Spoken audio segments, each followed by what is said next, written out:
Sur la dernière décennie, la Banque africaine de développement s'est engagée à fournir un accès direct à l'électricité à plus de 28 millions de personnes et à aider le continent à accroître sa capacité électrique installée de 12 000 mégawatts supplémentaires. L'initiative Mission 300, lancée par le groupe de la Banque africaine de développement et le groupe de la Banque mondiale, en collaboration avec d'autres partenaires au développement pour accorder 300 millions de personnes en Afrique à l'électricité 2030.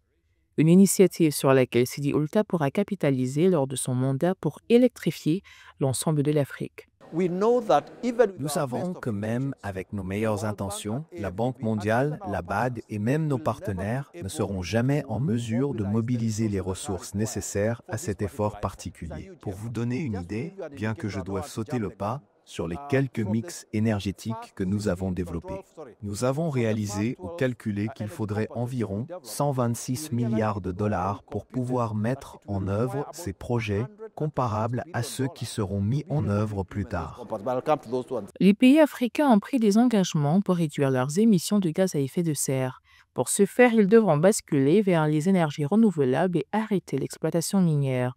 Cependant, l'Agence internationale de l'énergie indique que les énergies renouvelables ne fournissent actuellement que 24,1% de l'électricité de l'Afrique, dont 76% provient de l'hydroélectricité, une source de plus en plus affectée par le changement climatique.